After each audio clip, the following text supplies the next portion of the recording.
everybody, it's Glacier here from Camp Green Meadows, and I'm here to read one of my favorite stories today.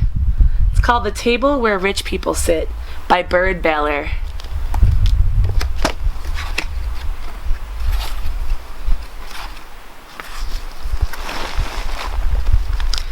If you could see us sitting here at our old, scratched-up, homemade kitchen table, you'd know that we aren't rich.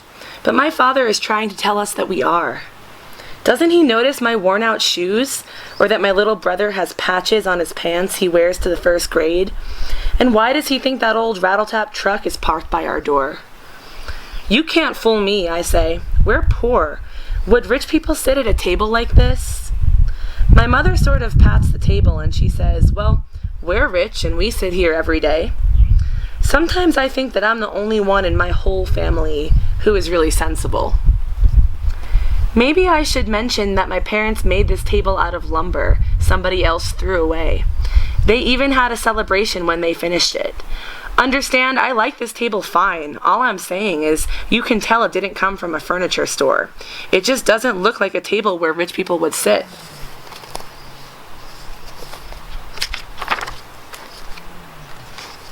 But my mother thinks if all the rulers of the world could get together at a friendly wooden table in somebody's kitchen, they would solve their arguments in half the time.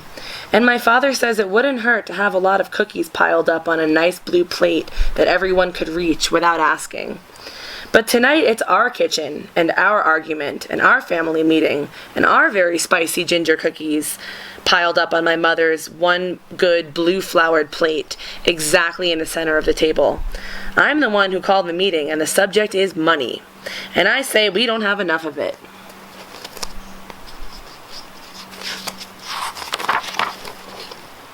I tell my parents they should both get better jobs so we could buy a lot of nice new things. I tell them I look worse than anyone in school. I hate to bring this up, I say, but it would help if you both had a little bit more ambition. They look surprised. You can see they never think about the things we need. Right here, I might as well admit that my parents have some strange ideas about working. They think the only jobs worth having are jobs outdoors. They love to walk the wild arroyos and the dry stream beds where little flecks of gold are found. They used to tell us that the truck just knew which roads to take and that the coyotes showed them where to look for gold, but I never did believe it. After a month or two out there, they always had a little bit of gold to sell, but you can tell it never made them rich. As far as I can see, it was just an excuse to camp in some beautiful wild place again.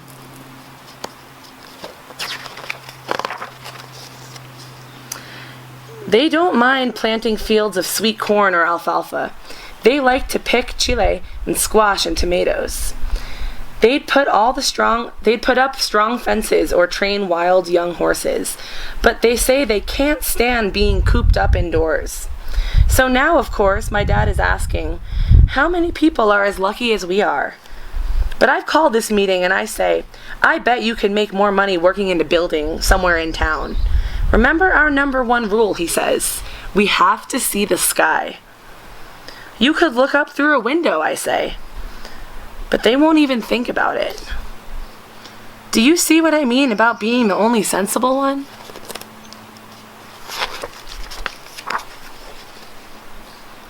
Finally, my mother says, all right, mountain girl, we're going to explain how we figure out money.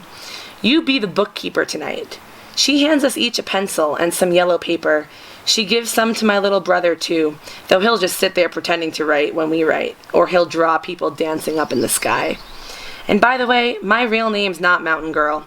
They call me that because I was born in a cabin on the side of a mountain when they were looking for gold, one summertime in Arizona. They say it was the most magical place, the most beautiful mountain they had ever climbed. Maybe it was, but you know how those two exaggerate. Anyway, they wanted my first sight to be that mountainside, so they held me up outdoors at sunrise when I was just about 8 minutes old. The truth is, I still like sunrises quite a lot. And my little brother, they call him Ocean Boy. They say since I already had the best mountain for my first sight, they ought to find him the most beautiful ocean. I think they went all over Mexico looking for a place where the ocean touches the jungle. and they had to find a certain kind of blue-purple night sky and the exact green waves they like. They held him up to see those waves for his first sight. Someday we're all going back to his green ocean and my high mountain, but for now, even though they claim to be so rich, they can't take us anywhere at all.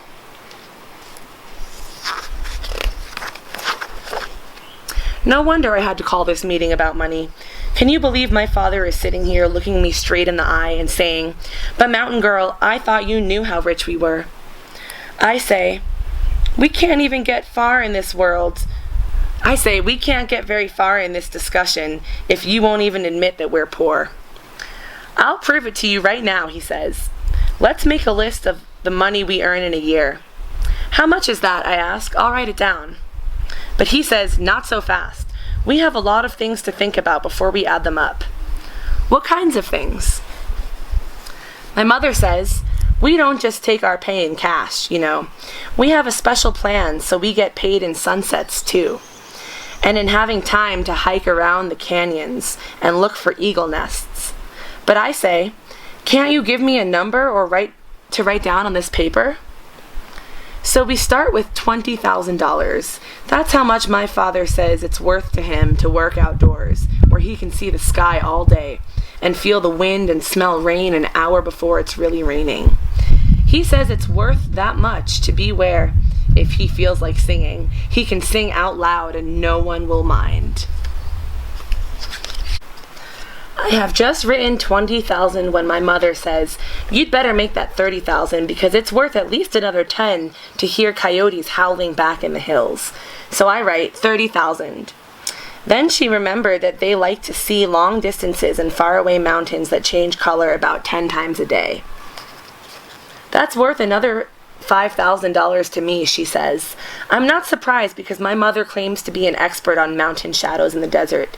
She says she can tell time by the way those colors change from dawn to dark. I scratch out what I had and write $35,000. My father thinks of something else. When a cactus blooms, you should be there to watch it because it might be a color you won't ever see again any day of your life. How much would you say that color is worth? 50 cents, my brother asks. But they decide on another $5,000, so I write $40,000. But I'd forgotten how much my father likes to make bird sounds. He can copy any bird, but he's best at white-winged doves and ravens and red-tailed hawks and quail. He's good at eagles, too, and great-horned owls. So, of course, he has to add another $10,000 for having both daybirds and nightbirds around us. I cross out what I had, and I write $50,000. Now my mother says, let's see what our mountain girl is worth to us. I'm beginning to catch on to their kind of thinking, so I suggest I'm worth about $10,000, even though my little brother has begun to laugh. Don't underestimate yourself, my father says. Remember all those good lists you make for us? He's right, I do. I made a list of the best books each of us has read, and a list of the ones we want to read again. I also made a list of all the animals that each of us has seen, and the ones we still want to see. Most. Out in the wild, not in a zoo. Mine is a mountain lion. I've dreamed of him 4 times and I've already seen his tracks. My father chose a grizzly bear. My mother wants to see a wolf and hear its call. And my brother can't decide between a dolphin and a whale. I remember every one because I made the list. They end up deciding that I'm worth about $1 million. I say I don't think I am, but I write it anyway. In fact, it turns out that every one of us is worth $1 million. So we have $4,050,000. Then I realize that I want to add $5,000 myself for the pleasure I have wandering in open country, alone, free as a lizard, not following trails, not having a plan, just turning whatever way the wind turns me. They say that's certainly worth $5,000, so that makes $4,045,000. Finally, my brother says to put down $7 more for all the nights we get to sleep outside under the stars. We all say $7 doesn't seem to be enough. We talk him into making it $5,000. Now my paper says $4,060,000, and we haven't even started counting actual cash. To tell the truth, the cash part doesn't seem to matter anymore. I suggest it shouldn't even be on a list of our kind of riches. So the meeting is over. The rest of them have gone outside to see the new sliver of moon, but I'm still sitting here at our nice homemade kitchen table with one cookie left on my mother's good blue flowered plate, and I'm writing this book about us. I kind of pat the table, and I'm glad it's ours. In fact, I think the title of my book is going to be The Table Where Rich People Sit. The end. Thank you for joining me today to read one of my favorite stories. And remember, during these crazy times of quarantine, when we don't know what's going to happen, it's important to realize what you're grateful for. I like to make lists of what I'm grateful for, and I suggest sharing it with your friends and family. Thanks for joining us today, and we'll see you next time.